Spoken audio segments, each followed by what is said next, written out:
Wow, amachama lungi bakwano baffe aveeko Midekwen TV ne Spark TV lunaku lwakuna ennaku z'omwezi 17 mwezi gwa July 2024. Njagala waliwo ebintu ebigenda maaso mu ggwanga, and I think we need to be more careful.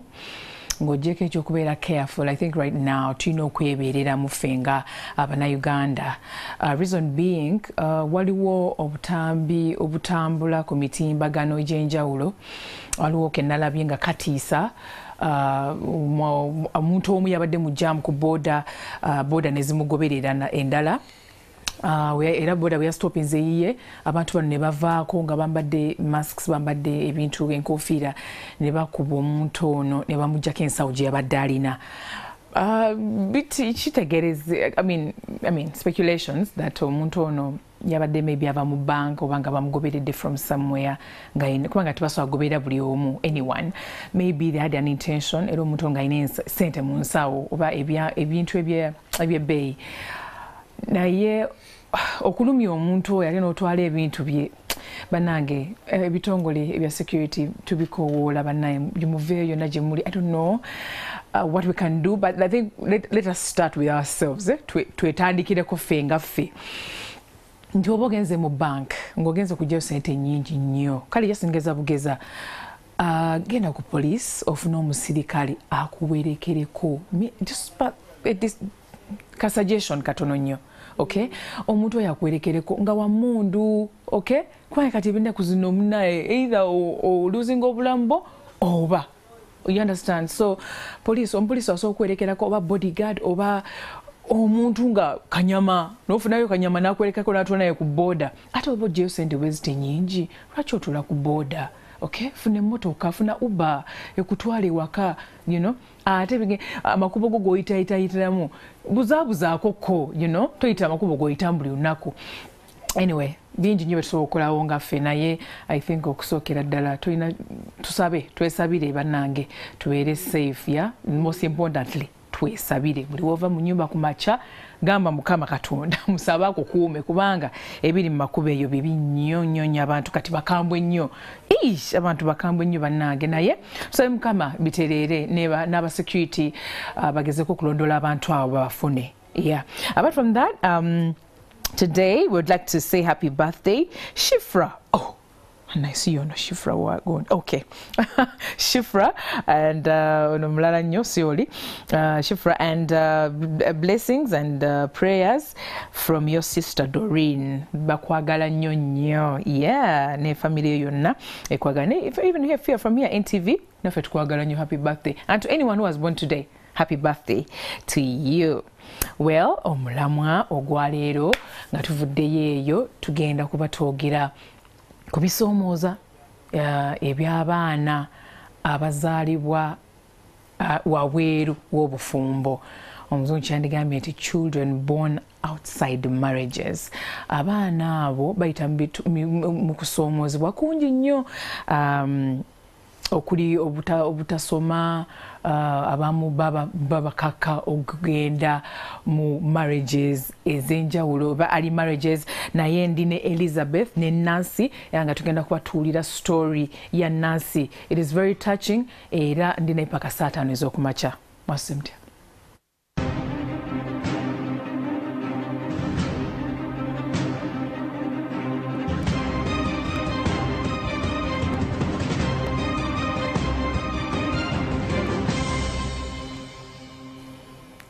Yes, check me down on TV, ne Spark TV program MwasuzeMutya.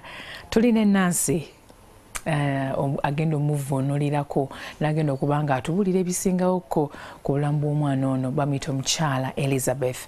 Bagenda kuba beeyanjula nga bwe batudde wano, naye nga leero Nancy avuddeyo n'afuna obuvumu ajje atubuulire ebintu eby'enjawulo bye yayitamu okuswazibwa, okukakkibwa, okugenda mu bufumbo nga tannaba na kutuuka mu nsonga. Waliwo omuwala waatuuka okugenda mu periods, naye ku myaka 13 anko we n'amugamba nti olina okufumbirwa genda. You understand? Because she was born outside marriage. Omuntu n'abaako gy'amusuula, maama we ndiabako n'amusuula eyo mu family. Naye leero katuulye story ya Nancy afunye obuvumbu amaanyi era munamusonyiwako bwa getting a bit emotional, but we are here. It's a safe space where she can share era tumuyozayoza olw'obuvumu bwafunye okuvaayo okutubulira story ye. Elizabeth nkwaniriza nnyo ku program MwasuzeMutya, Nancy naye mwaniriza. So Elizabeth agenda kuba avunulira Nancy, ate era ne Elizabeth atubuulire Nancy avaawa, yakulidde wa, first of all atubuulire muvaawa ate n'ekibaleese wano. Okay. Thank you so much, the people watching us and the listeners of NTV. Thank you for hosting us on this program, which I've been longing to be hosted on. Yes. We are from Lira City. I work for an organization called Center for Women and Children's Reintegration that I founded based on a research I conducted on the situation of children born outside marriage in Uganda. These are children born of war, children born of relationships that did not work, children born of aid workers, like people doing a road construction. Yes. Whenever they finish the work, by the time they are leaving, they've left too many children in those locations. Then they move to another site, leave children, and they keep on moving on. So that is the children we are terming born outside marriage. There are also children born of sexual gender-based violence, that is rape and defilement. And there are also children born of celibates. Oh, yes. Yeah. So they all fall in the same category of children that we are talking about. And then these children suffer from lack of identity or belongingness because they grew up in the maternal family where they think is home.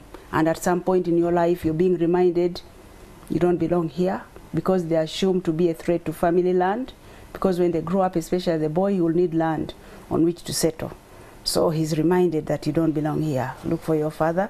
Yeah. And for the girls, it's worse because if you grew up with that status, everybody wants a bride price from you. The stepfather who raised you, if you went with your mother in a new marriage, he wants bride price. Then the grandfather or the grandparents, they want bride price. And then the uncles, they may also want. And then the real father might appear at that time. That is my daughter. And yet he did not raise her. So normally those are the challenges facing the girls and the boys. But of course, on the overall, both the girls and the boys, they are seen as a form of labor to the households where they grow up. Because you find that in most of those homes, those are the children who inherit old clothes from people. They're the ones who don't go to school. They're the ones whose school fees is paid late, and yet you're offering babysitting role in the home, you're serving as a house girl, but you have to fetch water in the morning. As Nancy will tell you, she used to fetch a lot of water for sale to pay her fees, but then the uncle's wife will take away that money from her. And then she'll have fetched a lot of water to generate 5,000 to pay at school. And then it is taken away from her. So her effort of fetching water for people at 50 shillings per jerrycan, by the time you raise 5,000 shillings, you've collected a lot of water. So that's what Nancy went through. Many of them are the ones who clear the farms, they're the ones who do who go and herd animals. You come back from fetching water, you find people have already eaten, then you have to wash the dirty plates people have eaten, and there's no food. Because you don't belong there. So those are the problems. So today Nancy here is... before we go to Nancy, omuleba from Mulungi, Elizabeth kyabadde agezaako okugamba nti bano abaana ekitongole kyakolamu kiwubudamu era twandibuyise bubudamu eri abaana abazaaliddwa wabweeru w'obufumbo, eri abaana abazaaliddwa mu mistake oba mu nsobi relationships oba awali abaagalana ababiri nga tebikoze bulungi, abanga bafunye obutakkaanya, abaana ne babasuula somewhere, then also n'abaana abo abazaaliddwa mu baana abazimba enguudo, waliwo actually ne ba constructors abava ebweru abadde contracts wano ne bannayuganda bagenda ebweru balekayo baana ne bakoma wano. Abaana bali eyo tetubamanyi, ab'ekika tebabamanyi naye babalekayo gye bakolera. Weebale nnyo. Kati ekyo ekitongole ne Elizabeth kyavaamu era nga Nancy, ndoza Nancy ne mwamugjeeyo somewhere along the ne mumuzuula. Yawulira program yaffe ku radio najja ng'anoonya taata we. Najja kati Nancy ndowooza ajja okunoonya taata. Kuba abonyeebonye, she has suffered a lot. mama we muzadde kati mama wa Nancy ono okumuzaala yali kugamba taata ne mama wa Nancy kugamba tumutubulire baawukana ng'akyali lubuto kati mutubulire awaawo nga mu relationship eyo kyekyaliwo kuzaala Nancy ne bamuteeka ate ewa kojja kusaidia mama yes awo twagala okumanya okay kati ekyaliwo Nancy mama we yafuna olubuto n'agenda ew'omusajja kati kino taata yatugamba last year in August nga tumaze omufuna story yaliwo naye bulijjo agamba omwana taata yafa abakonyi bamutta. He died during the LRA incursions. That's what she kept on telling the girl.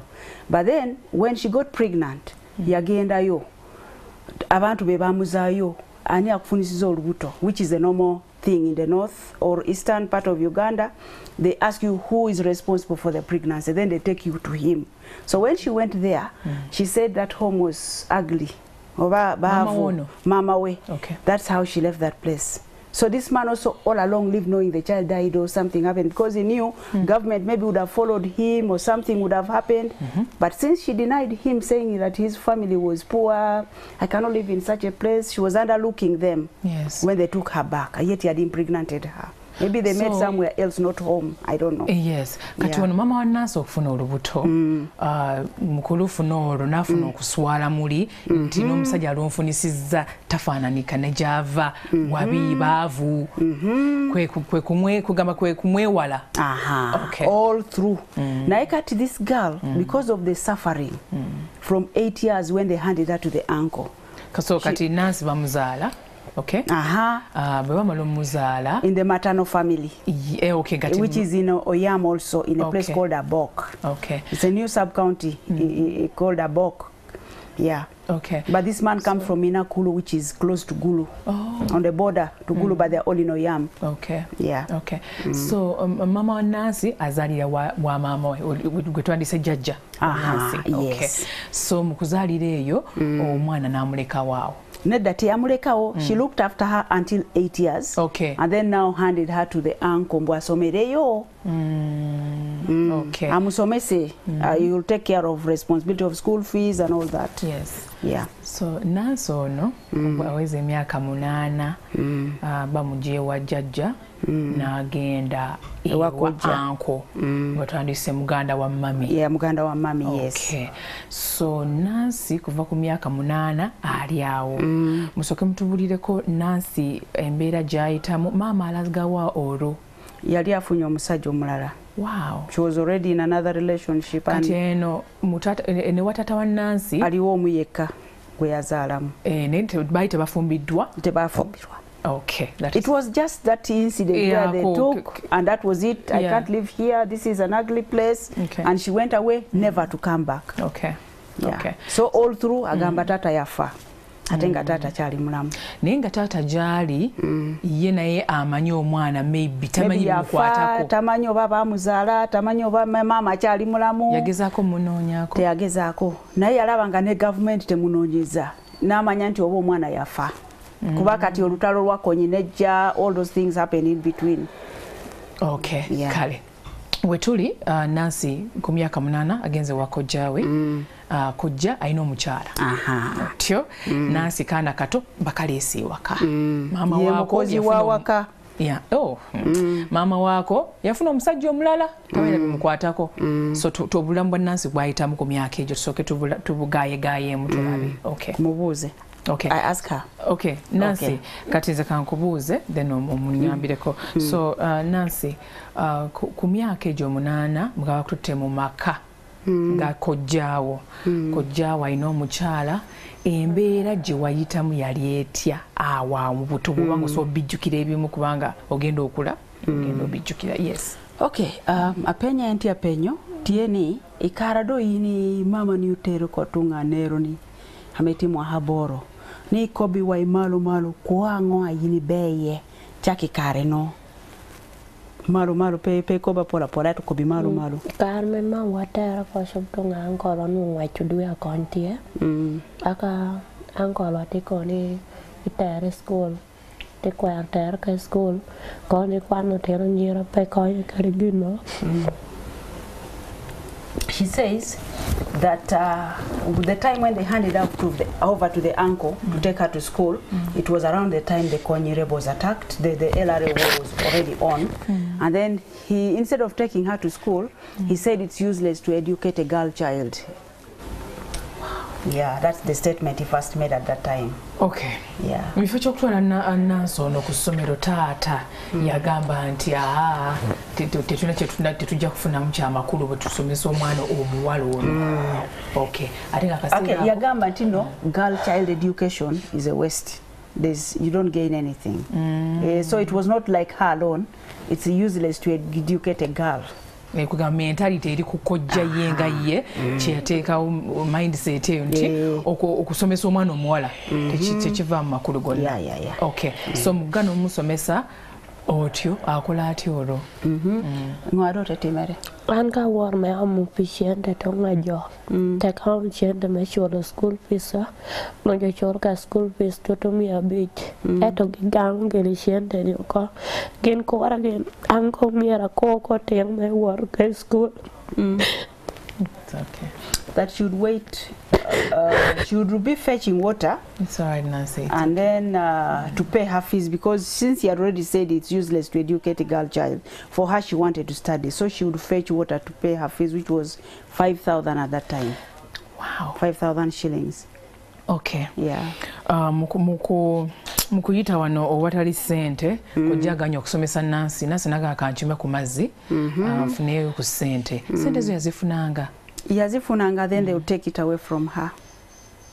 The wife would take away the money after she has collected like 50 shillings a jerrycan. Yes. By the time you fetch and make 5,000, yes, you have really struggled. And then she takes away the money. She'll put shilling per a bit. So, Lohidong. I can't want to pick it. Tell me what is school. Piano show tell me she school. And I do over the shock be around you the hecker. Daddy. No, you shall bear. I cannot die school carry cage. Mere dad do Chacha computer. That you go any more mere power school. No, that mere power school. Gain tired again, Pasha give a shall bass girl. I take a call in your door. How can she work one a no? Peda ye again. The work are going to Kano. So I told her to stop so that I translate that. Yeah, exactly. So she says that this uncle and the wife had paid fees for their child in school. I mean, food. They had paid for food. They would have meals at school. So these children leave in the morning and go. But for her, she'll do housework first. Then again, come back at lunchtime. And then start making fire to boil beans, which they're going to eat at supper. Then she'll go back to school after boiling the food. Then she puts it on fire, then go back to school, then come in the evening and continue from where she stopped, because the woman was also doing a business somewhere. So she was like now the one running the home. Kati abana bono omukyala wa uncle basoma bali bameka noti gina di karno uncle one oteno ginuti adi tena we they were 4. They were 4. Okay. Nga Nancy ku myaka emito gyalina nga bwagenda ku ssomero nga tanagenda alina okusooka n'akuma ekyoto nedda asooka n'akima amazzi ku makya because she's looking for money. Yes. Then as these children have gone to school and they were taken by border meanwhile. Wow. Tambula. And she's going to a different school from theirs. For them, they're going to a better school, better standard, and meals are paid for. But now for her, she has to come back at lunchtime and start cooking food, which will people eat at supper. Yes. While the other children at school, they're not coming back until evening. Then again, when she comes back in the evening, she has to start continue cooking from where she stopped. Emmere ejje bulungi nnyo agitegeke bano abaana bagenda okuva kusomera abaana ba uncle. Ne uncle ne mukazi we nga food is ready. Family etuuke kugamba family etuuke okujja nga emmere Nancy yagitegese dda. Otyo. Yeah, so yes. So Nancy nga bwali ku ssomero eyo abaana afumbye akamere bakomyewo family eridde bamwangako kuweya emmere nga tanakiddamu Elizabeth nga tanakiddamu nga tusooke tuwumulemu katono. Yes. Tugenda kuwumulamu katono omulabi waffe omulungi naye bwe tukomawo ndoza tulaba embeera Nancy gyalimu mwana muto naye ate omunanga alina okukima amazzi nga tanagenda ku ssomero ate ateekeko emmere agende ku ssomero naye ate nanavayo naye ku ssomero ajje akebere ku mmere eyo oba eyidde bulungi ategeketegeke famire egenda okukomayo waka nga buli kimu kiri ready mmere eyidde buli kimu ewaka watukula ku myaka emito egyo naye nange tuwumulemu katono.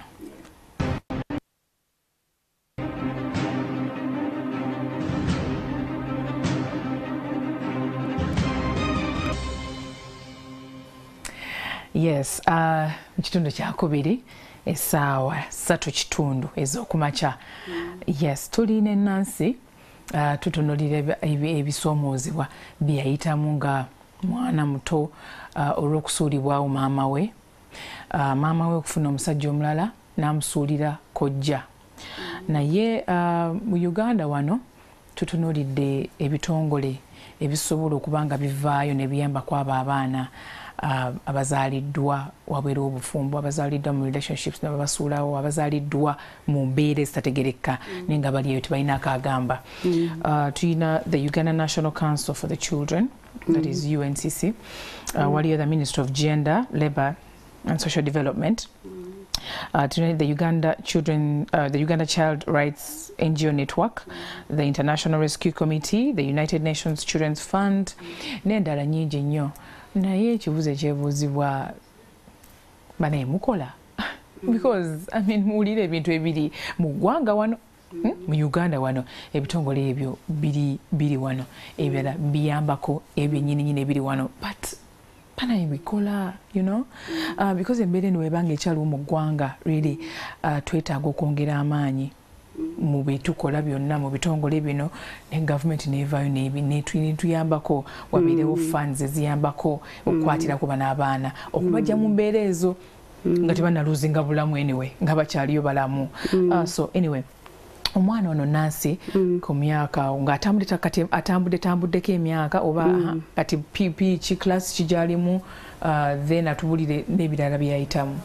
Okay, tiapenyoni kwame yini beye ni oworo kitupe mwaha na hadeti mwahadi kere jamu ken ngwado ken te meri chen yonge in bertunga ankol nyete yai kunu karanda ta yai kunu ya par bongwen nudati kwate jamin du jo wahewia jodo tara shala ba bero asgal anda tanu ne kwate kada ko be jodo hashala joda kwaro do ko kai shala akana tango tayar meta wo maro nuda put peda pon wor tura meda put pato ni wor turi ya eneno mi woro kari condition no jotia kata ya akana ger pata meta wo jani pien no beru chado mira ya pien no pueda tere eri chado jo mahakera wo chana ankola shote de ya ko shonega ni mo mira ya wara gara wo bishako takipa wara gara wo bishako no pang ko na no wo temo no wo beria da joti ter ko tonga wo bishage ti wo gamo geni dok kun mon wo dok define member joti sholo do hangwen to ni shada ha wo shata meto nyom kunana ko bene an pora tedi an pot pa wo nyom gara wo ni ti ko bia nu kwena na beri yango pe tie te ke ana kwero wot ena wo sha dok de nyom da ha ti sha jo do hadio kene do hadde ko kene to bera biro sha do jo sha do ana ti keri peho piana na worda pang ti yuki ginor ke ken ta goy gishim ni jo ko win ko wa pe dang yengo peda yena ha wot ka ko ni mira ya duogo pa ni mo yini bera tendo hatani ta ke ko ni ti duogo pa si bi bero to nganga enanda ta ya ke to ngawo wi she ya ria par ya ta du sha ko bi ko yo ko na ta de nyual ta cha ko bi ko yo ko na ta on gan kuna tero hotel la ja abira tio na hasgal Kampala kan la ngeda hatal mulago ati sha tio da sha da tera bagino peda te shola da hatalu ya tete mo da da hokolera kwa gika kano. She says that in 2019, because of the suffering that she was going through, she met a boy that became her friend. Okay. And then when the uncle learned about that boy, they first got the boy and they charged him for defilement. She got a boyfriend. She was forced to go to escape to go with a boy. A random boy. Yadi kusomero. That she did not even know him. But she just, like how you get comfort in someone and you go with the person. Okay. And then now they got that boy. Which one Mahadi? And would it low attack? That he was older than her. Oh, she does not remember the age. Okay, she doesn't remember the mukulu. Okay. So then this uncle charged for defilement, where they paid 4 cows. And then for defiling her, they charged him like they've got you with a girl because she's underage. Yes. So they extorted money from the boy's family, 4 cows. And then later omulenzi ono mukutwala Nancy yamutwala wakawe mubazadde ogamba babeere naye embeera gyali ayitamu ewakojja conditions forced her. Yes. Naye ono kojja kubitegeerako n'agenda ate n'abagamba omwana ono mudifiringa mutuwe ente meka musasule basasule ente za defilement ate ne basasula za bufumbo 3 cows extra for now to formalize the marriage. But at the time they were asking them to pay the extra 3 for marriage now. Kuba enyaza is a defilement. Okay. Kati then another 3 for marriage. Kati yena gamba, I can't stay here because she had already seen that she cannot marry the conditions of marriage. Ebyobuffumbo ngata bisobola, she wanted to come back.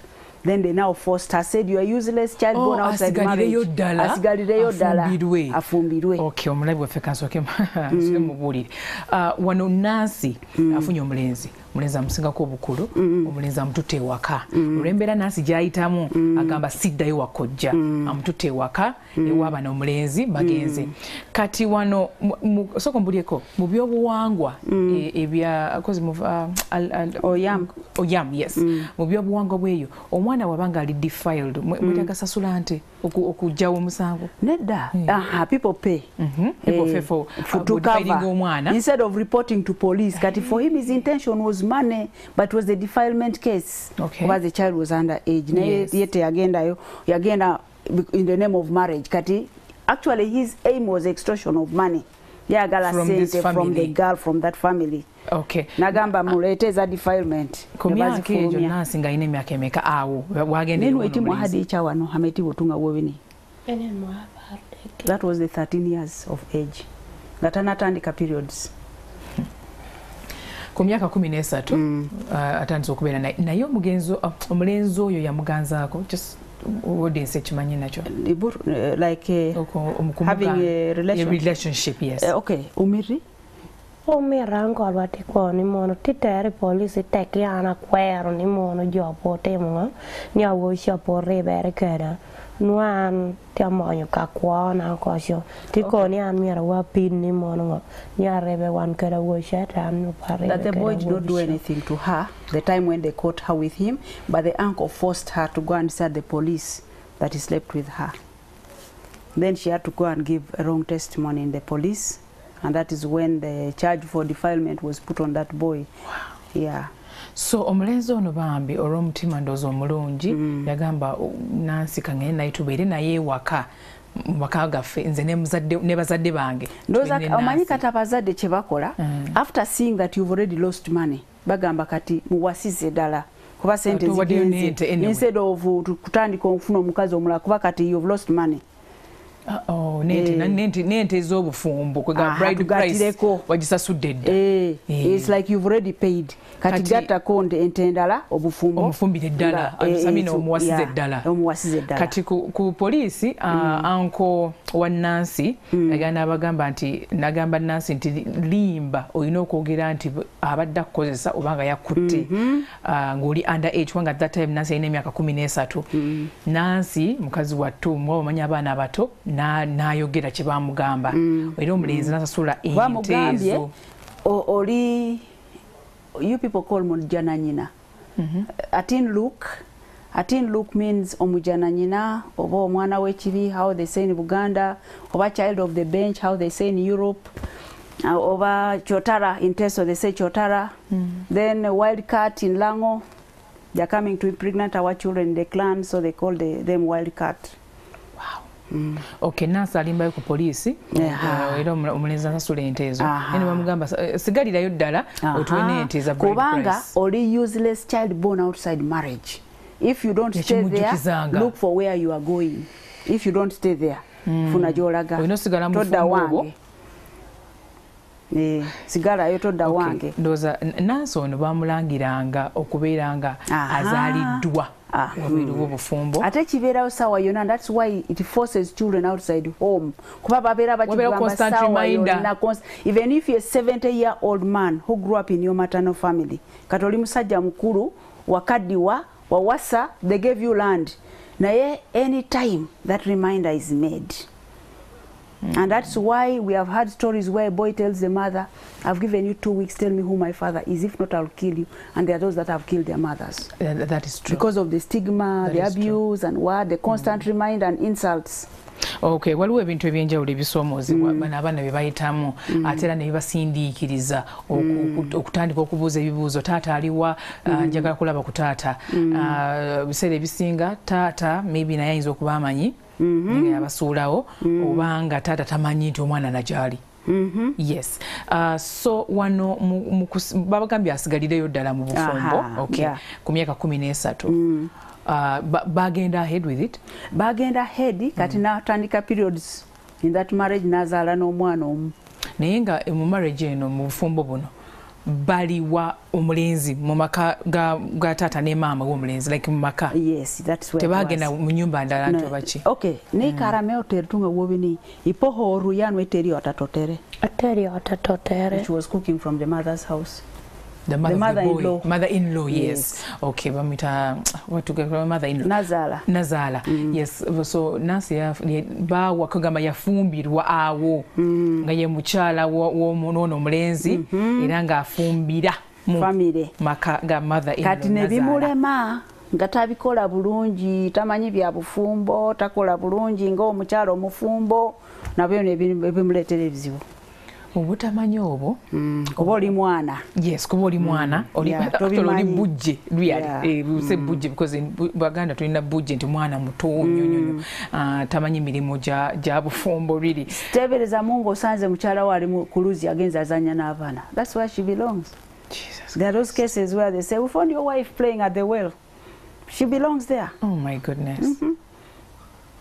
Kati nga nawe oli proud ogamba nti nina omukyala gendo zijeko na it's a laughter. I mean, bakulusekirira bagamba your wife, we found her playing with kids at the well, she's keeping the rope, she's doing what? That's where she belongs. Because she's a kid. She's a kid, she belongs there. She's not a wife. Kati omulenzi ono ekikulu emyaka Nancy tagijjukira naye omulabi waffe yandeetaze n'agimanya but okay tukimanyi nti omulenzi yali mukuluko tetumanyi oba yali mukuluko katini oba yali mukulu. Olanya take tutwala awobini nolanye ba muhabich apar Brown piano tia ponya mechanic med driving. That was in learning mechanics and Chano be driver. That is a farmer now, a local farmer in the village, but that time was in a mechanic school. That means he was a youth. He was a youth, maybe yes. 24 and below. Yeah, that's what I'm thinking. Yeah. Okay. Kakati wano, Nancy, atandika ebintu ebirimu by'obufumbo najo ng'agikola ku myaka egyo? Yeah. Mulenzi teyaswala mugamba nti ndina mukwegatta n'omwana omuto. Kati abakikola abasomesa abakikola mu masomero.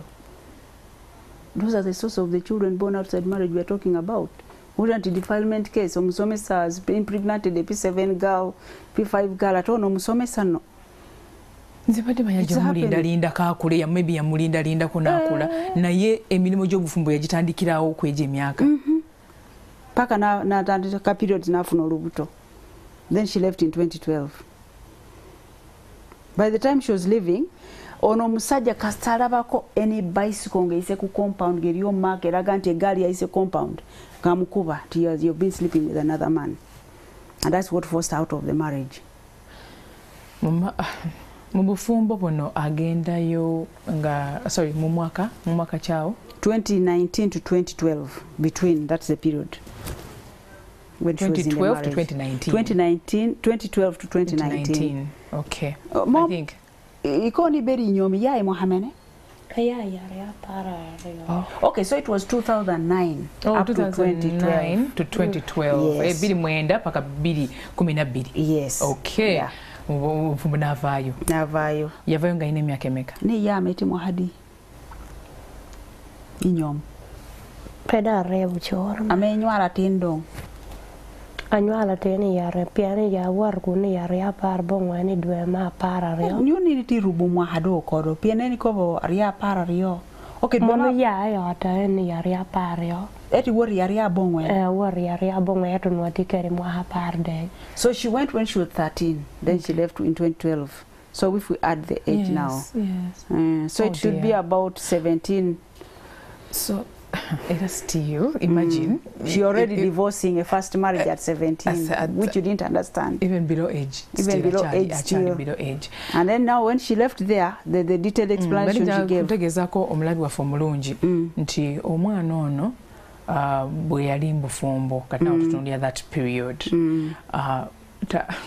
Omulenzi ono bwe yalabangawo emipiira gy'eggaali mu luggya nga kale waliwo akagaali akayiseewo nga ate amukuba mizibu naye ate gwakuba emyaka 13 nti ate eggaali eno yayiseewo kategeeza abasajja babadde wano obadde kati oyendo obadde mu bwenzi emyaka 13 okyaziza omusajja omulala mu nnyumba yange.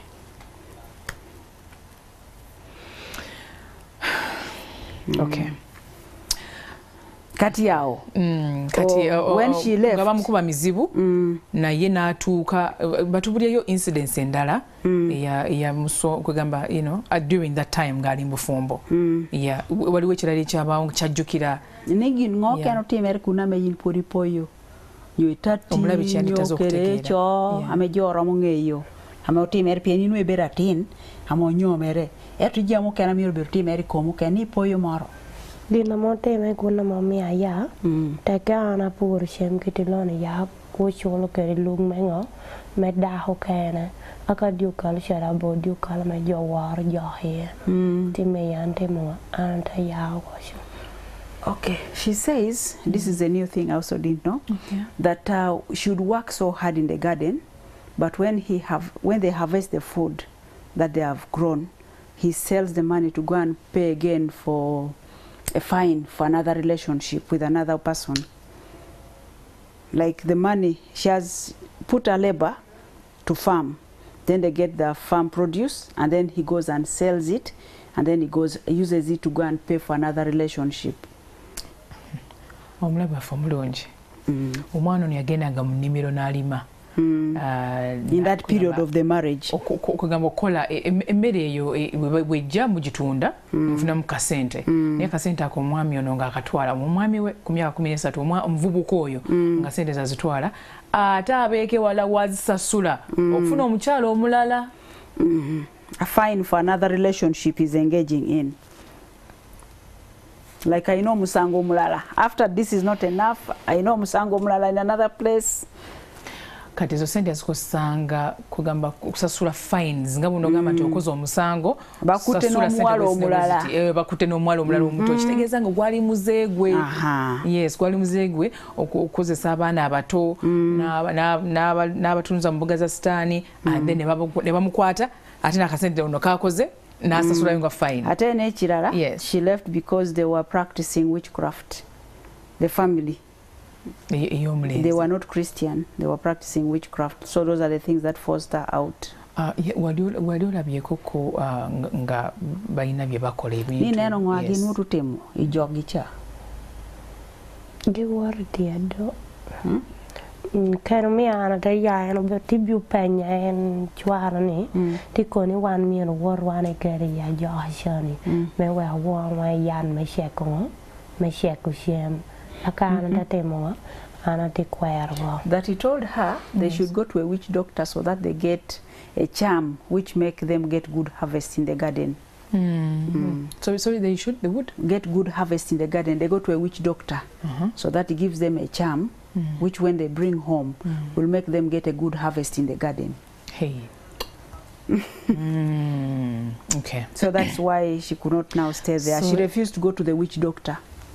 Okay. Era batumanga ye? They wanted to go together. I told her to go, that they should go. Bagendeyo, baba we something, a charm, oba dagala. Okay, bagende na inga kwali, tebamuleka.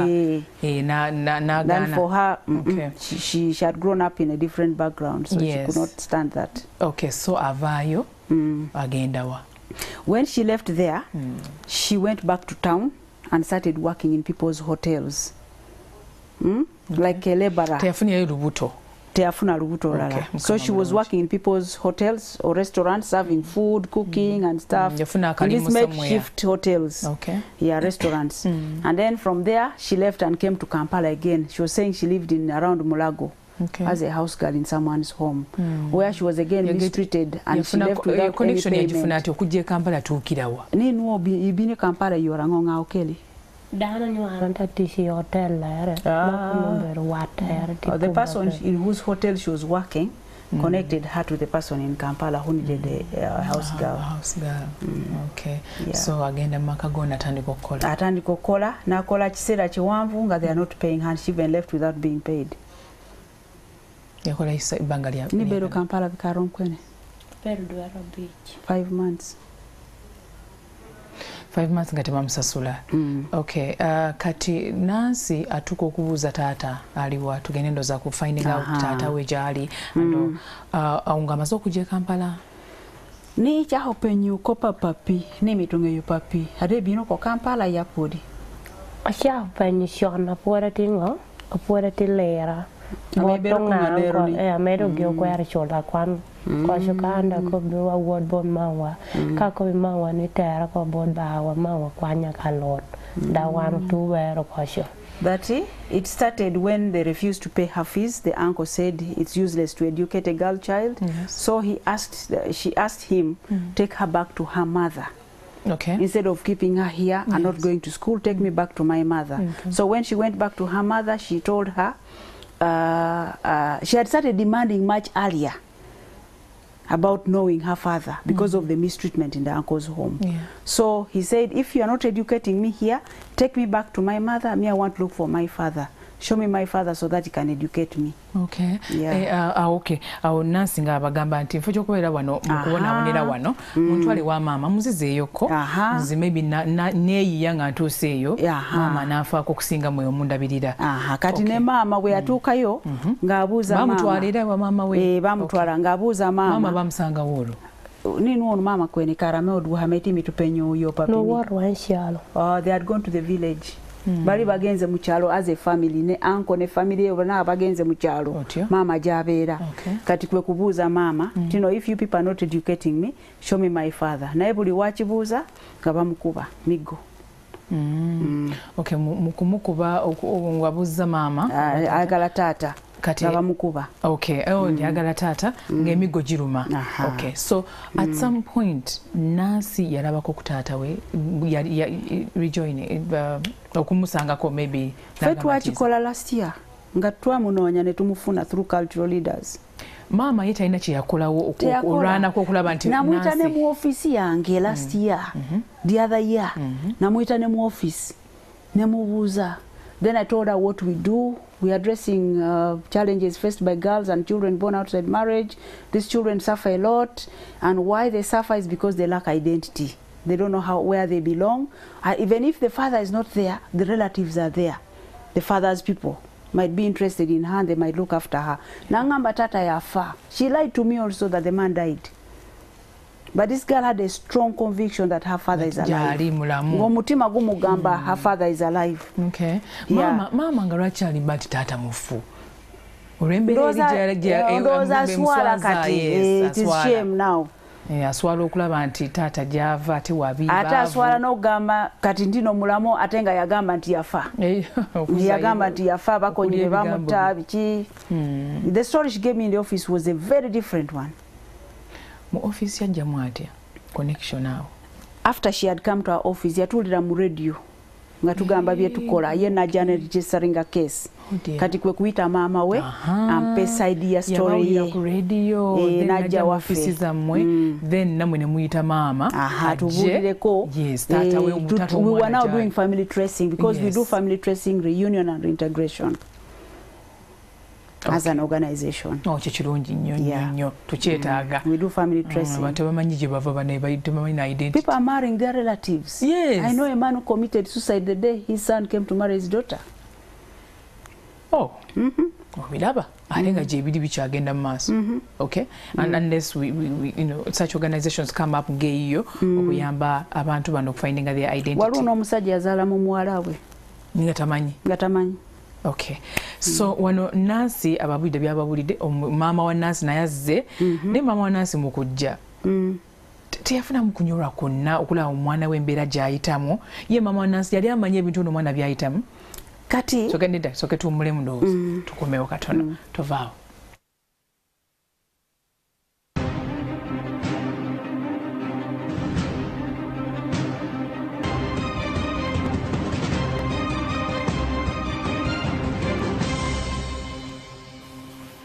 Kwaniza nnyo mu kino kyaffe ekyokusatu weebale nnyo okuba nga okyekuumidde wano kati suubire mugoberera emboozi eno okuva ku mitimbagano gyaffe egy'enjawulo ku Facebook gye tuli nnyo weerezayoko ekirowoozo kyo what you think we are not doing right kiki ekyo biki ebyo ebintu society byeri mutulaga naye nga tubibuusa amaaso abaana baaba nomunaye ebintu bino bikyaliyo era gyebiri and these things are happening bano abaana munaye tubatunuulira mu society era society nefunako engeri akaaso keekuba bano abaana ng'ebaboola tebasomye bafumbiddwa nga bukyali okubonaabona n'okufuna emirimu nno by the kizibu okufuna identity n'omanya nti bano abantu beewange bamba noonyezza ntuukirawa nga tolina wakutuukira kyobula omukyala Elizabeth alina ekitongole era ekiri mugezaako mu kunoonyereza mu kulondoola uniting the families nekumyako abaana n'abazadde baabwe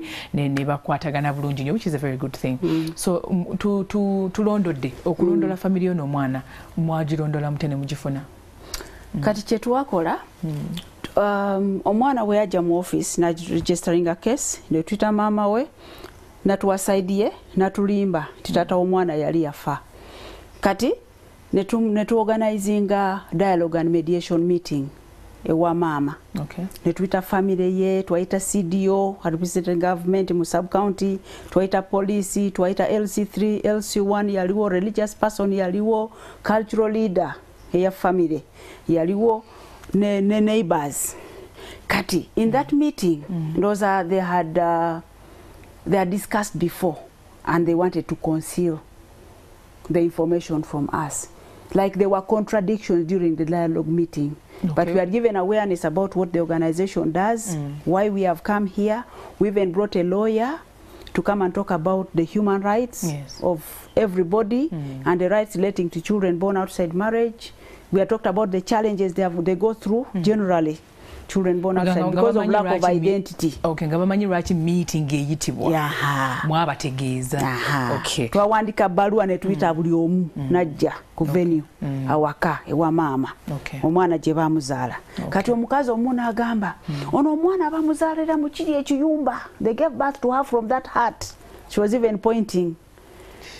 Kati ng'omukazi ye agamba, then omulala agamba they even took this woman there bamutwalayo. Omusajja yamufunisa olubuto. But it was despite the lie she had given in the office. Now the truth was coming out. Then they started covering. Kati, the rain came. It was going to fall. Gatuli miti. So we ran to the car. We abruptly ended the meeting. But kojawo omulala. Najja ku motoka. Nagamba mumpe simu yammwe. Munkubire simu. Wali mukyala Elizabeth. Wali mu meeting. Abantu beerumaluma. Waliwo abaagala okwogera. Waliwo abaagala okwogera. Waliwo abaagala okukweka information eya taata w'omwana. Kibeere kyama. Ate waliwo wandi tunagenda mu break. Ano you know lwaki? Bamanyi nti no teyamulabirira. Kati in case she goes there, agenda funa bride price. Ate nga he didn't raise her. Maternal family yamukuza. they deserve to get the bride price from her, and that is the cultural thing. Tusaba onyonyola omulabi waffe omulungi ebyobuwangwa ebyewammwe bigamba bitya ku mwana ono ali ku bukojja. Yes. Abantu basobola n'okuuma ebyama nga batunuulidde obugagga obuli mu mwana ono. Okitegeera? So banyonyole bulungi bakitegeere.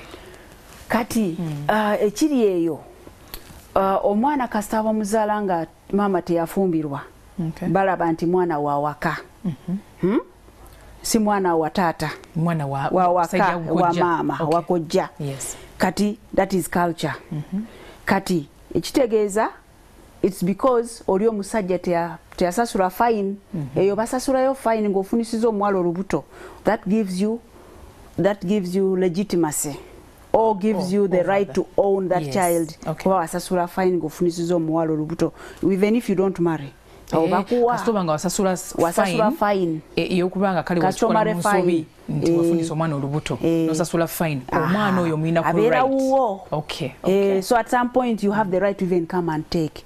Naye wabanga tewasasula kintu kyonna bakiraba nti no, you denied the family bride price, you wasted the girl's future kuba yali asoma kati takyasoma, and then ekirala balaba nti no, you have ruined the future of this girl, another person might not marry. So they deny you that child, like a punishment. Not knowing, culturally they are punishing the child. Because the same culture, at one time, go mwana akuze, bajamugoba nti nonya tatawo. Gati yasoma.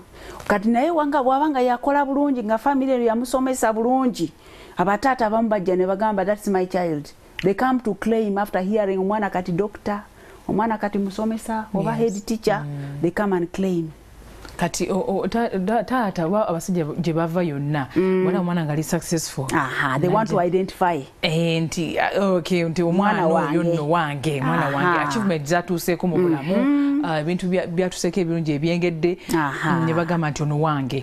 Naye ate wali mu kukula kubona omwana byayitamu yasasula na fine nti omupolisi omwana lubuto.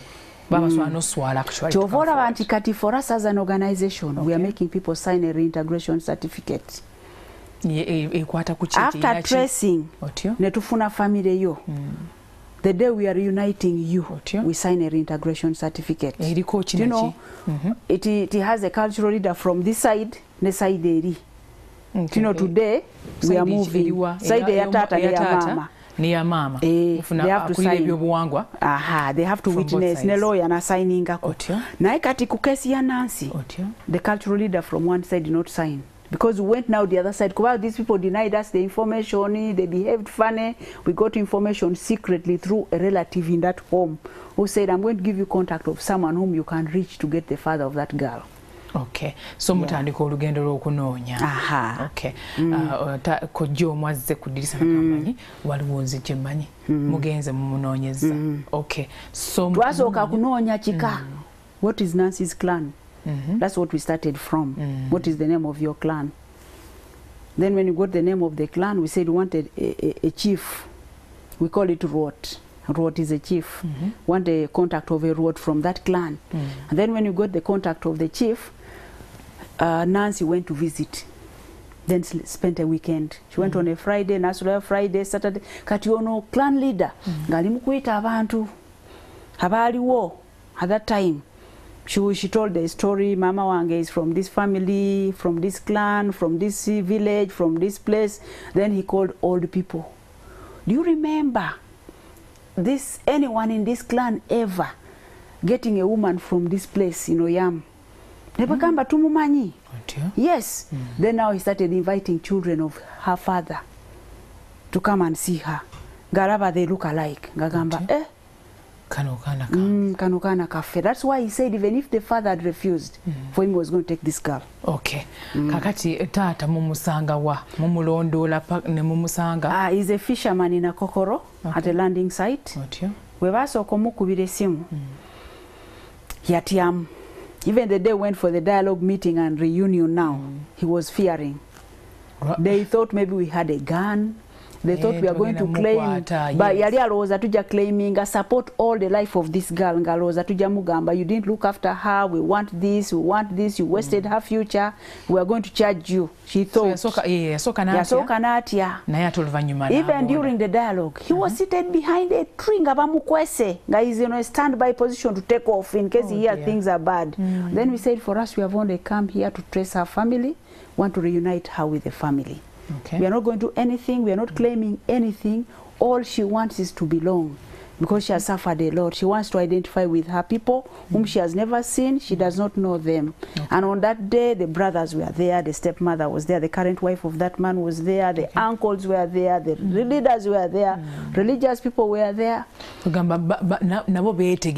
was a very emotional thing. People were crying, you see someone crying there, someone crying. So community yali involved in the process, the dialogue and mediation. We did awareness first of all, what we do, why we do it. Era kati at moment eyo nga mukutte Nancy mukono and they are handing her over to the father. Tamundaba muhandinga over tata wali muti yekwese agawe webitabukira he will take off. I take off. Ka moment kali kati Nancy atuuse baganda bali mu lujja. Tell me about that moment. It's a special one. She cried that day. That was the day she cried maximum. She always cries, but that day it was like the height of the tears, and people were also crying when she was narrating her story, how she grew up, how her mother denied her knowledge of the father, how she walked to our office, how she went into a marriage, early marriage. She narrated all that, and that's why people were crying. Oh my goodness. So how she was talking about when I asked my mother, she would beat me. I should tell her, but all my siblings know their fathers. But why is that me? I don't know. Because she has 4 children, 5 I think, with 3 different men. Sometimes they visit their father, they come back to the grandmother.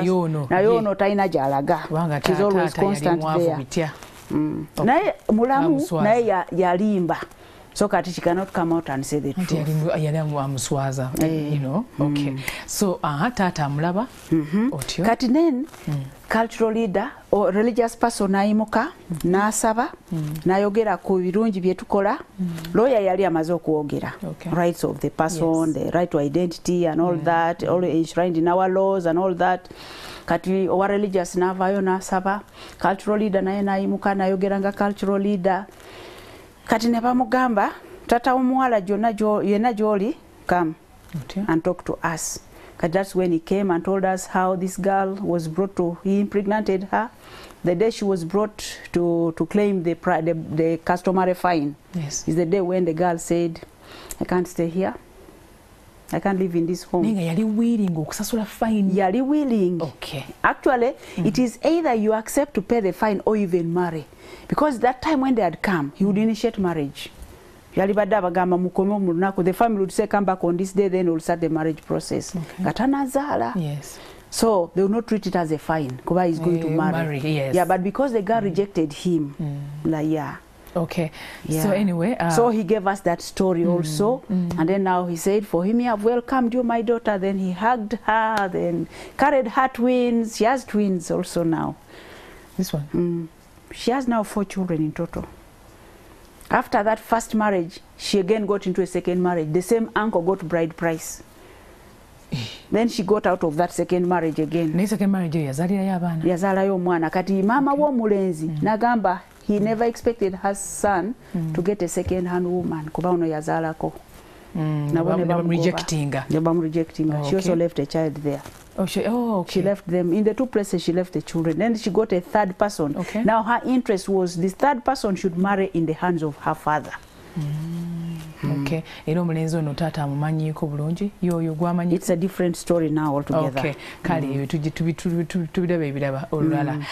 Kakati wano ali reunited with the father. Nancy kati abaana ba Nancy bamanyi jajja. Even her brothers visit her. She runs a restaurant in town. She runs a small hotel of her own. The other day when I took the pictures, I went to the hotel. Okay. Yeah. Wewa Nancy tukuyoza okulaba nti watuuka no getting connected no banko taata wo no mulaba bulungi nnyo nakwaniriza because tugenda kwa tutunulira ebisoomoozo ebirala abaana bye bayitamba n'abazaalibwa wabweeru wobufumbo oba wabweeru relationships ezitakoze challenges ezo ez'enjawulo ezimu zivaako acceptance okukkirizibwa nti taata kale yaliyo nga oba omwana gyali oba taliyo naye Nancy bwe yajja namu acceptinga nti ono omwana wange era kati taata wali supportive.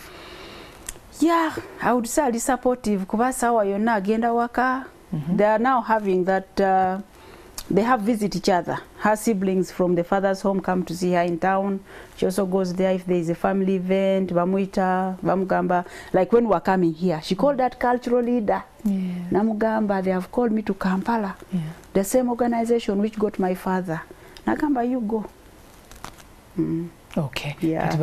At least now she's part of a family. She belongs somewhere. Yeah. Ekyo kisinga obukulu nti kati Nancy alina family gy'avaamu. Okay. Mwami Mukyala Elizabeth tusooka okwogerako ku bisoomooza ebirala abaana bye bayitamu.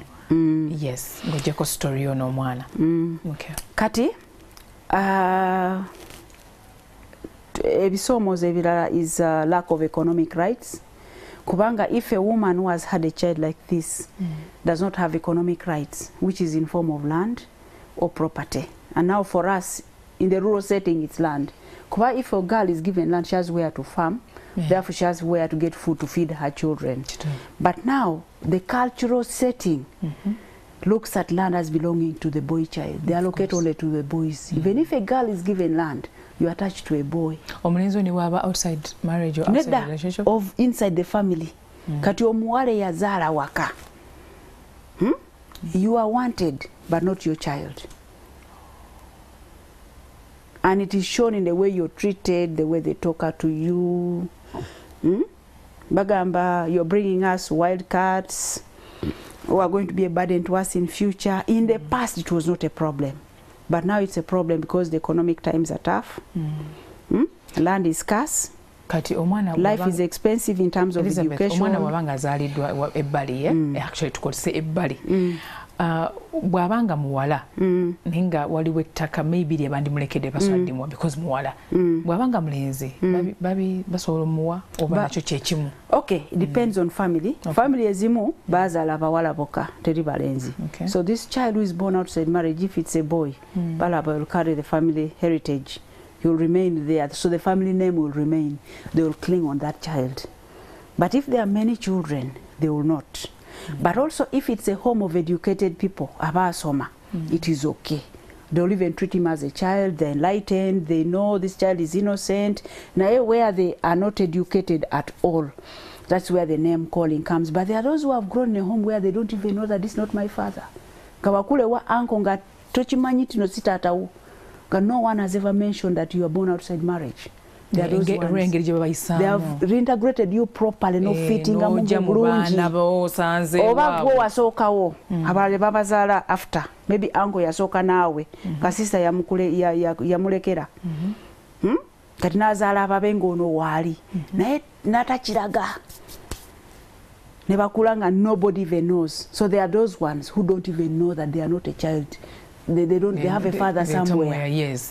Those ones are there. Okay. Okay. Omulafu omulungi wa Spark ne NTV. Waliwo situations zanjawulo oba bbiri tugereze ku bbiri nti waliwo obufumbo obugenda maaso. Naye obufumbo buno obugenda maaso omukyala oba omwami n'azaala abaana ebbali.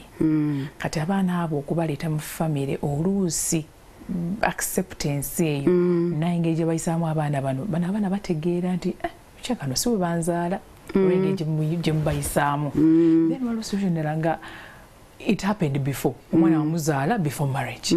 Yes, naye ate era still ng'oba omuleeta mu makaago era okumukkiriza okubeera acceptance eyo nti ono omwana wa abulire kale mu banne balina kutegeera nti wano si wazaalibwa kiba kizibu. Yes. So ezo situations ebbiri zotuwadde nga example. Abaana okusoomoozebwa okwenjawulo from both sides kubeera kutya. Yes. Kati for the girl child, when I was doing my research, the women told me if you're a woman nga you're going in marriage ogenda kuyingira mu bufumbo nga wazaalako omwana nga tonafuumirwa waba muwala tomutwalayo. You're going to share her with your husband. Yes. Okay. You understand that? If it's a girl you had before marriage, don't go with her in your marriage. You're going to share with your husband. And it's happening a lot of late. It is too bad. Omanyi why? Again, it's from a selfish end. The man sees that I'm feeding this child, I'm educating her, she's not even related to me. And if when she grows, I'll not gain anything.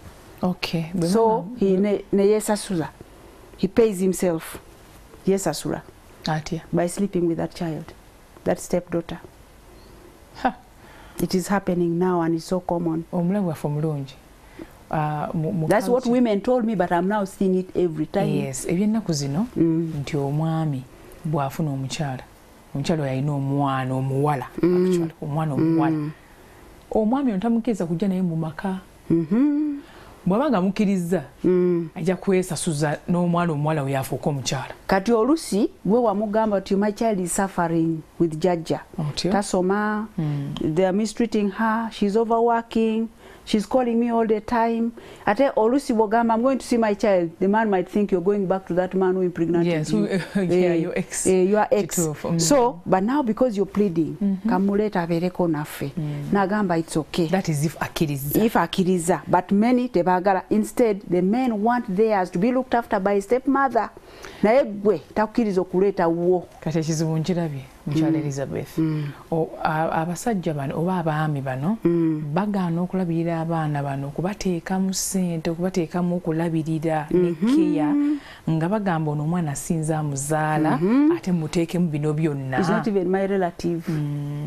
So banfunira wanze nganze. Then he pays himself by sleeping with her. Kati gwe omukyala obeerolooza my husband loves the stepdaughter so much, amuwa buli kimu kyayagala. Before you know it. Okay. Ku mwana omulenzi kiba kitya? Ku mwana omulenzi, I have a client in my office right now. Tuwawe scenario omulabi. Omulabi tumuwe scenario. Yes. Nti omu kuba partners outside marriage bazadde omwana omulenzi. Okay. Omwana omulenzi we kati gwe tutunuulira right now. Nga bamulese waka. Bamulese maka. Kati nina case eri live mu office sawa zino. Okay. Kati ono mwami school time wetuuka, when he goes shopping he buys everything for his children. Naye ono tamugulira bintu bya somero atali uwe. Olusi, they serve food like this, najayo sowani from this child, takes away the plate. This is happening with a current case in my office. Kati we yamufuna yamugamba, the woman told the man, yes, you've got me, I have my child, he's rejected by the father, and I've suffered a lot with this kid from childbirth. I cannot leave him. If you're taking me, take me with my child. Musajja nagamba it's okay, njabalabirira. So njakumwagala. At first it was all okay. The woman had a first child with a boy also. It was okay. A second child came with also a boy. She started seeing the treatment changing. The way he used to, when he would come back, the child runs and falls on him. Time comes when the child goes on him, he pushes him away. Then time came when, during, he's barking at him all the time. Amubogolera all the time. Kati ekyo okwagala kuno kwaliwo because he didn't have a child. He did not have a child with this woman. Embeera yaliwo because omwami ono tiyalina baana. Abaana kati bannajja n'ono omukyala. Kati omwana w'omukyala ono omulenzi nga buli maybe akomyewo ewaka ava kukola mu tawuni ng'omwana adduka ayaniriza taata. Okay. Toli mwana mulala mu makolo. Kati omukyala ono afuna olubuto. Azala omwana omulenzi asooka ekyali bulungi kubanga oli mukulu ono mutonya mulabirira abazanya bombi owokubiri we yajira nati atandika omugamba you have to find where to take your child because kati afunye ababe bawa love ne care. He even started telling, he started with the treatment first, very differential, different treatment for him, different treatment for his children. Akomyo aguze ebintu alese sapatu ngato biki his children have, he has not bought for this one. But andi kusoma nasare biki agenza gula bintu bya somero. Bigambe bintu bichuka abana be abafunye kachonda chamulabanga mwana. Can you imagine how people change like weather, just like that? And this, I should have come with that boy, but he's in school. But we've got his family also recently. We've got the maternal relatives and they're willing to take him. We're going to plan his reunion very soon. Okay. Okay. Tukyali ku bisoomoozebwa bisomooza abaana bano abali born outside marriage, outside relationships, whatever you can call it. Abaana bano bibayitamu. Nkyalina mukyala Elizabeth ne Nancy wali wano. She's a victim of all that ignorance and cultural barriers ebyo bitulina okuziika. Tuwumulemu katono tukomewo. Yeah.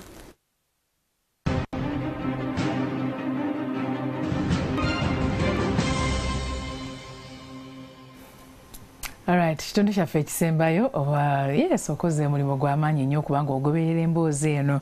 Tulabye comments zammwe ku mitimbagano gyaffe egy'enjawulo. Mwebale nnyo okubanga nti mugoberera bino ebintu munange gye biri mu society biri mu kubaawo, things are happening. Ffe twali tumanyi munange ebintu bino byakoma dda naye ate ebintu gye biri bye basosolamu abaana. Ono omwana bwakuba taata si yamuzaala mu maka ne batamuwa mmere ne batamugulira bintu ng'abaana. I mean, those things we thought that, you know, byakendeera engeri exposure gyeyongedde, but I think bikyaliyo and we need to do something about it as the community. N'omuntu sekinnoomu through supporting ebibiina nga omwami omukyala ono Elizabeth byavaamu ebiyamba abaana abo ab'engeri eyo. So Elizabeth, mukyala Elizabeth, kiki ekyakumotivating okulaba nti ovaayo n'otandika organisation eno n'otandika research ekwata ku kino ensonga eno yennyini gye tuliko olunaku olwaleero? Yeah, let me speak in English. Okay. Yeah, I used to be a probation and social welfare officer with government, but before that I did internship in the probation office in a government department, and it was dealing with child protection and challenges affecting society that relate to children. So it is an office where cases of neglect are reported, cases of abandoned children are reported, cases, family cases, relationship between a man and a woman, property issues, all those go to the probation office. Okay. So as a student, I asked myself, who are these children that are brought here? Someone, how can a man, what I used to have in mind as a young student, 1999. Yes. How can someone impregnate a woman and reject the pregnancy? Now, those are the days when for us we see marriage as ideal. Exactly. Everything is clean. When you hear, when you read the novels, when you see, you think everything. Someone married like a mom. So those are that is what I had in mind. Okay. So I started questioning. Then I did a research at that time. And my research for my undergraduate degree was, the topic was challenges in implementing children's rights in families of Lira. Yes, okay. Challenges in implementing children's rights in families of Lira town. Okay. That was my research. Okay. I didn't get the answer. Then, after school, I worked with 2 NGOs before, then eventually I joined government as a probation officer. So at that time, I used to write a welfare report when a child has conflicted with the law. Those children that are arrested for theft, for doing something, they have killed someone, you know? Yes. So every time I went to write a welfare report, I found that this child is living with a grandmother. This child's mother is married somewhere. This child does not know the father's name. So I started putting to perspective what I had started thinking about from undergraduate. I was now employed as a full probation officer. So the questioning continued. So my strongest motivation now came to do my research on the topic I eventually did for my master's, which was on the situation of children born outside marriage in Uganda. And I did a case of Kabiramaido district where I was working, that is in eastern Uganda. Kabiramaido is after Soroti. That's where I worked as a probation officer. Okay. So the motivation was this story of a man who came from Dokolo, impregnated a girl who was studying in Loala Girls. She was in S3 by then. So when he learned that the girl was pregnant, he went to the family to pay the customary fine. Okay. The family refused. Why did it refuse? You have impregnated her. You have already ruined her future. This child is ours. You are not taking anywhere. Okay. And this is the case normally. The grandparents, they are attached to their daughter.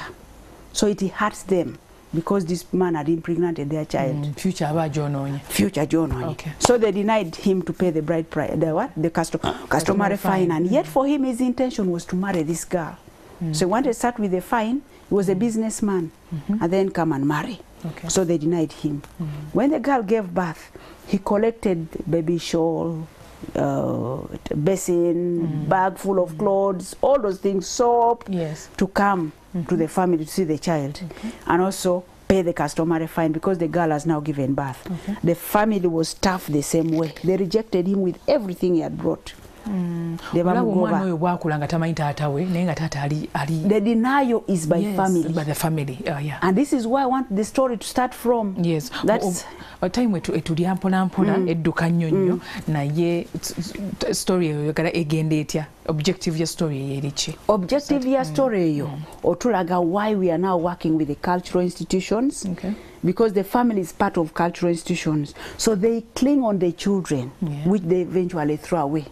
Because ono mwana kati eventually mama yafa, the same father even came to bury that woman, expecting today they are going to give him a child, but they still didn't give him the child. Then when the child was 17, the grandfather had died. The grandmother was now being threatened. You didn't come with any land from your family, which you're going to give this boy. Better take him to the father. And normally the problem happens when the grandparents are dead. Okay. Soko se usimbe wakati ya omuleba famulungi agamba challenges ezimu right now eziri mu society nti family yo mwana, family yo muwala yeretawo embeera negamba nti gwe ofunisiza omwana wafe olubuto future yo gyononye tolina gy'omutwala, yet maase eyo omwana ono bw'azaala omwana oyo oba muzadde denied the right. Oba mama naafa oba taata ate maase eyo batuka ne bamukasuka ne bagamba yeggwe you don't belong here. To belong here, you know, you're a nobody. Toina right of property. Omwana ate nabonabona maaso eyo other than family atokubeerawo utata wabazze ngali willing okwera mulambo omwana oyo ne bamuwaayo, you know, because omwana yina yetaga identity tata, yetaga tata mulamu, yetaga mama mulamu, naye ate family ne playing a part in that. Okay, so family okujja kwa family kyekirala. Apart from family, where the story is driving is the denial on the father's side. Kuba eventually, tata yagenda nawasa omukazi omulala, and he wanted to reintegrate this child with his children when he was still young. Bagenda okumuwa, they are now calling him to give him the child. Ngali 17, you're dropping out mu P4. I know what S1 ali 14 years, the other side. He wanted them to grow together, basome wamu. And also when you give that man his child early, umwade responsibility. Yes. Now when you bring late, he already has other children. He already has a family. Tacha abaloyo. Haina bana balala. You see, you block the future of the child. Kituufu. Obudakikosembayo Madam Elizabeth. Nsaba tuwe ku magezi bano abantu abeefa abalungi tusobola kukolawo kife ng'abantu. Okuva wano ng'ofunye omwagalwawo ekibe tulina okukola okwegendereza ebintu bwe bityo. Ate ne civil society eyambyera institutions nga eyiyo, you know, eyambyeta okugonjoola ensonga eno. Kati, if you're ready to start a relationship, of course you can't tell oba eneba bulungi oba it will go bad. That is the starting point. So but when you start it, genda mungo ngomanyi ntino the child belongs to two people, father and mother. There's no child who belongs to one person. So why would you deny the child access to the father? Because this I'm saying because there are women who are now saying, I'm empowered, I have my money. If he refuses me, or if we check, I will take care of my child. I can buy land, I can build him a house, identity. We are having children who are coming with a medical doctor. I know of a story recently, a medical doctor came all the way from Kasese to look for the father in the north because he kept on asking, why is my name from the north when I'm from Kasese? You know. He's a medical doctor. He came when he learned that the man was still alive. He came all the way and reunified himself with the father. I also know a colleague whose sister came all the way from Nairobi. Yamulaba ku Facebook. Same name. The name she uses is the same name. Then she started questioning. Then she boarded the bus and came up to Dokolo. Then this guy also came from lead up to Dokolo. Then them to Alawaka. Okay. And the father was still alive. There's no incidences where omusajja naga no kubera mbulambo omwana. where musajja Ghana. And now that's where we are saying, yes, if he has refused, let him put it in writing.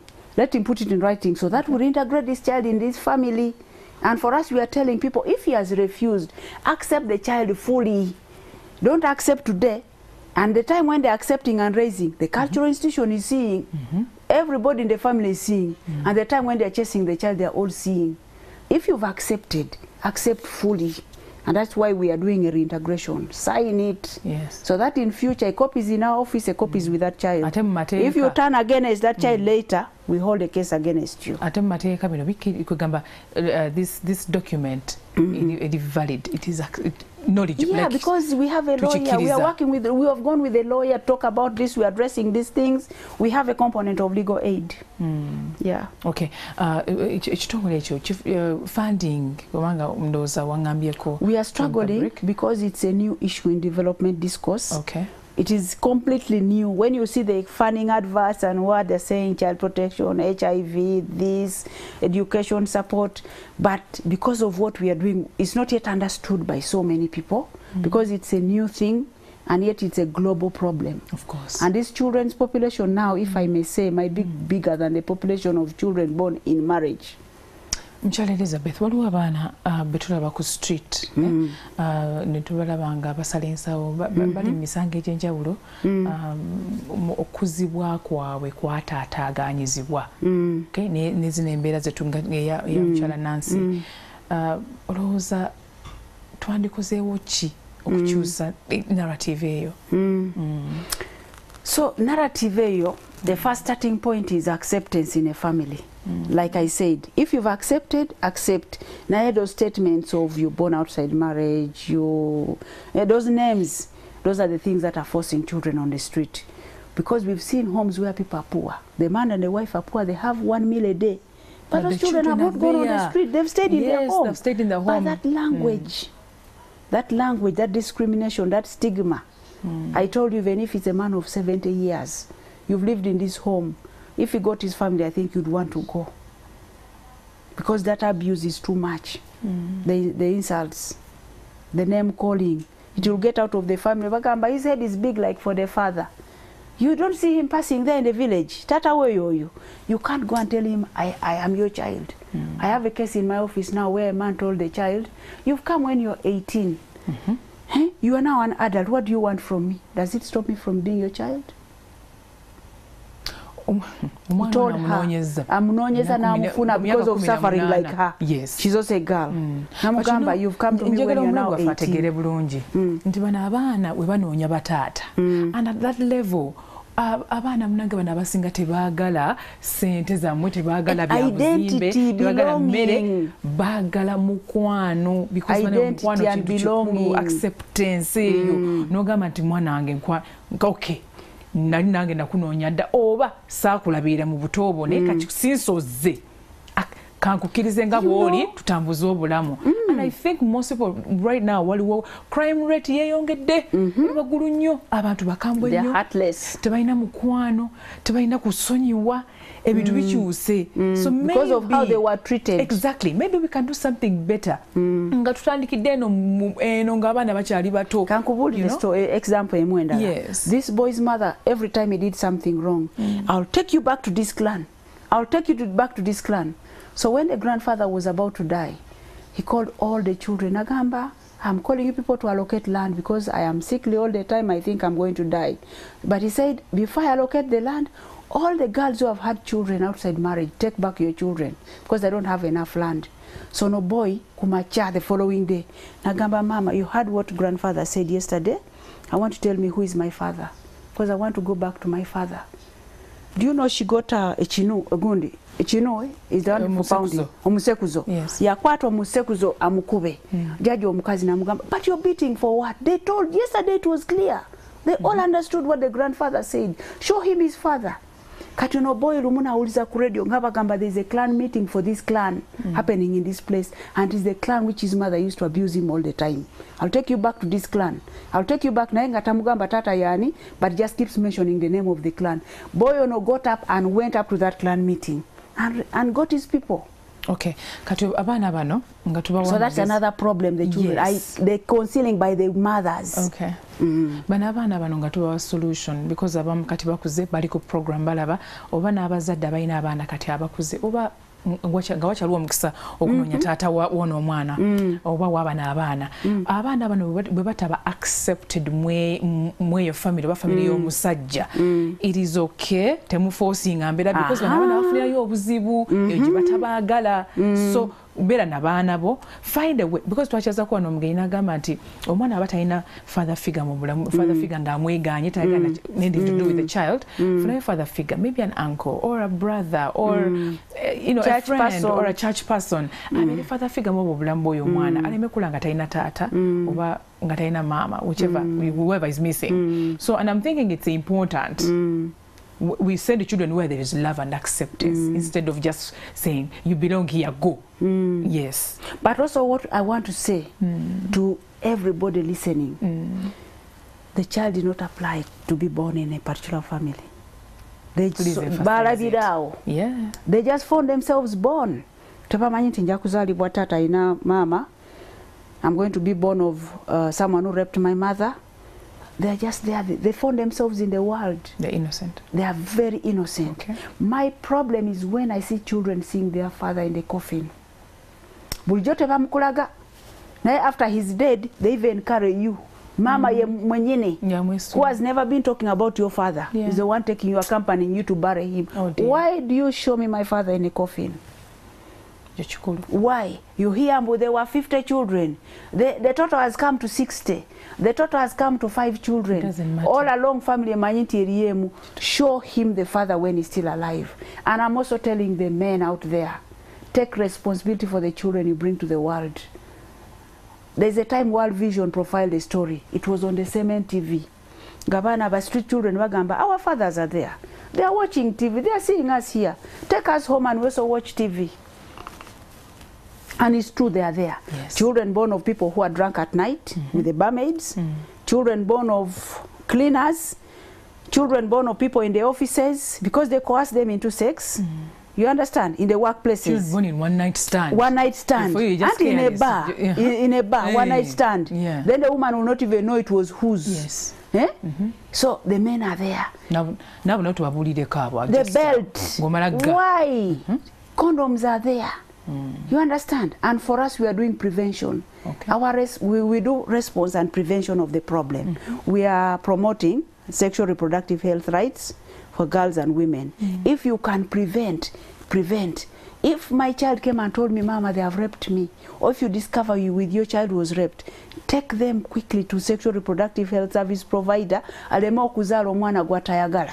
The reason you see people producing children and throwing in the latrine, throwing in the rubbish pit, it was a rape maybe. Some are the children of their fathers. Yeah. I had a story of Fida where the woman was coerced to tell people who the father of the child. She couldn't talk, but eventually said it was her father. Her father is now impregnated her, but that's why she couldn't talk about it. Many times, sometimes it's incest. The relatives you bring in your household, from the woman's side, they are not related to the man's side. It's a big family. People are happening in the same household. Yeah. You don't know. And you don't know. Then the girl gets pregnant. She will never tell you who impregnated her. So tweddeko. Amami beddeko. Just take responsibility. The protection. We are not animals. Totally in solo. And by the way, usually the men know. But humanity, I have a child somewhere. There's a time a man heard about me talking about this organization. Ha! Bankute.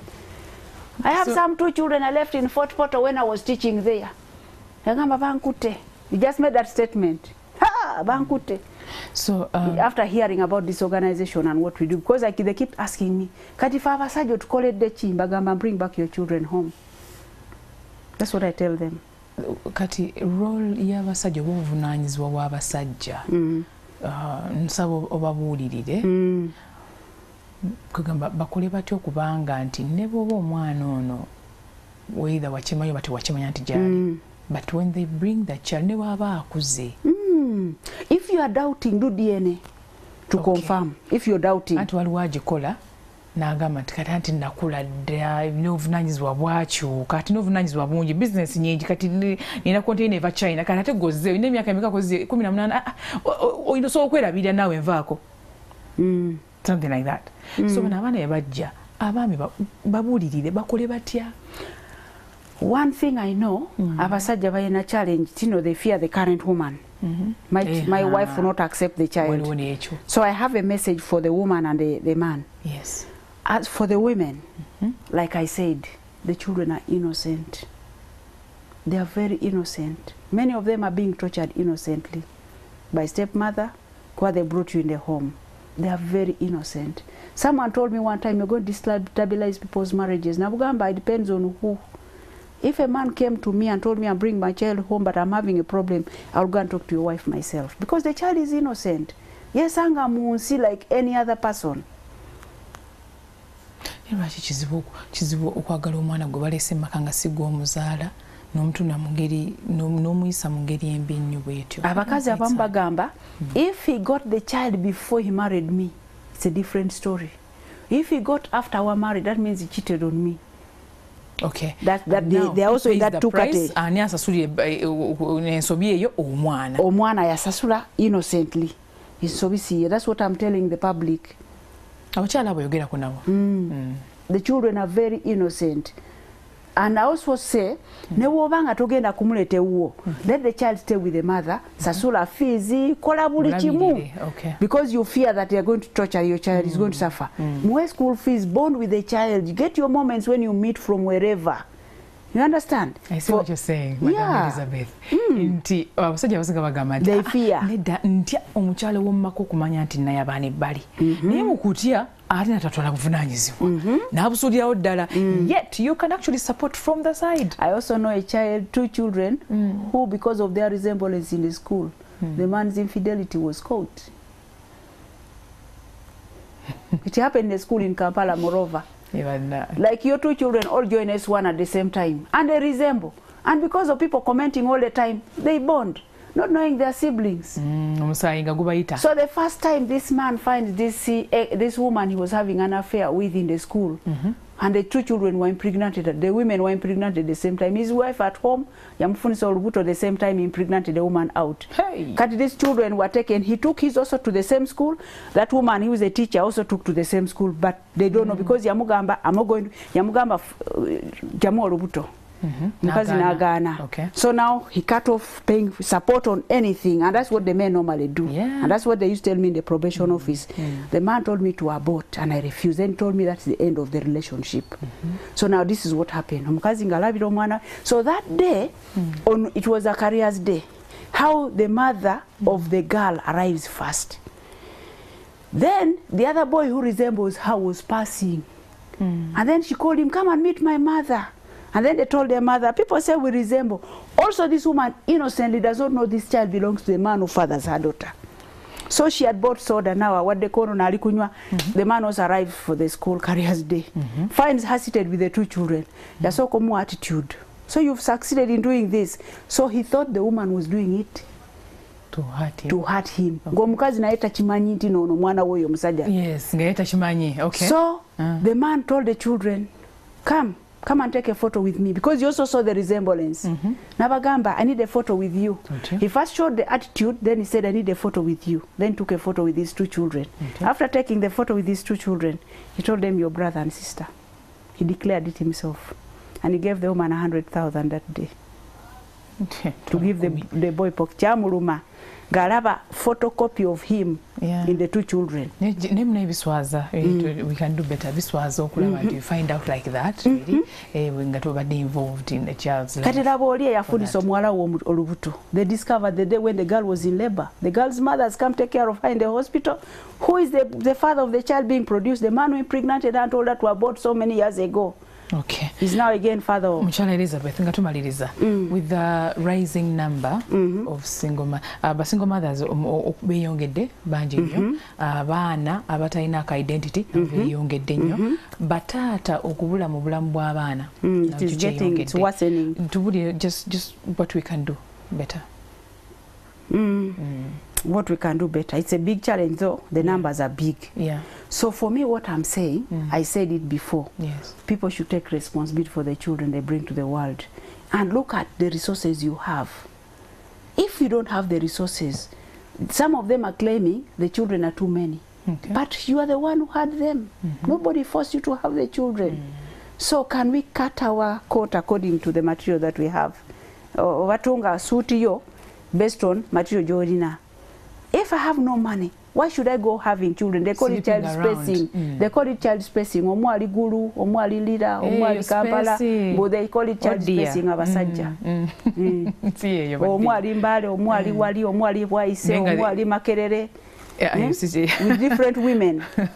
That is not child spacing, but now, and now it's abuse. It is, of course, insult. It is irresponsible. It's responsibility. Yes. Okay. Buli gyokoledde ofunye omukazi ozadde omwana. Ogenze kola wali a new workplace, ofunye omukazi at the workplace ozadde omwana.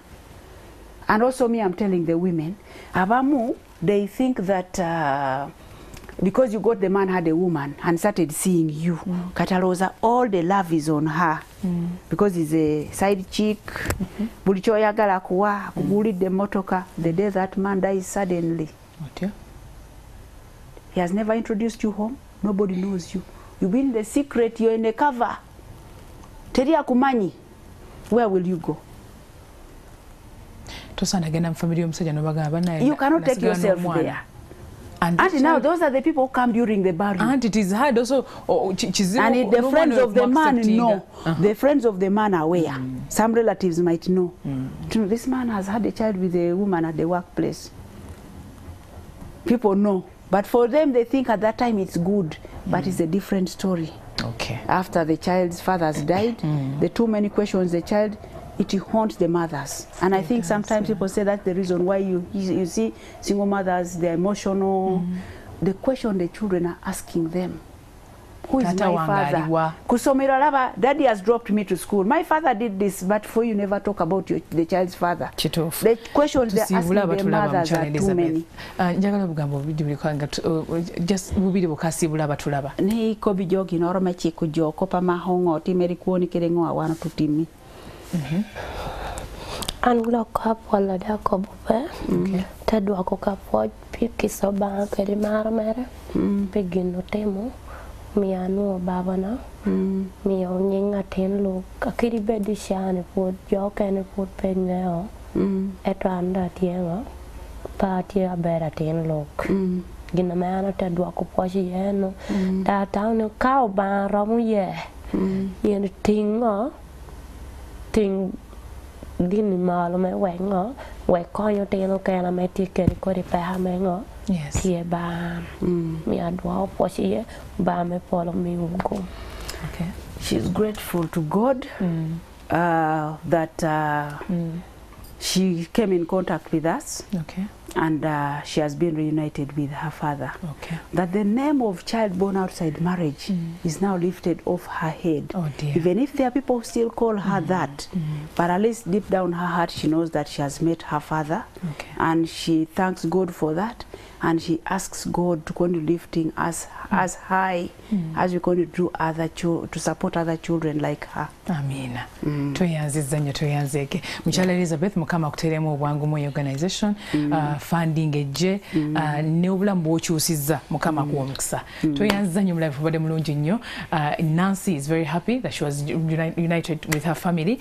Era kati wano waali yeebaza mukama kubanga ati no kiri ekizitowa ekyali ku mutima nti otolina na family, toina na tata, kati chati chamuvaako, kati aina love, aina acceptance. We can do better as a society. See you when you see me. God bless you. Bye.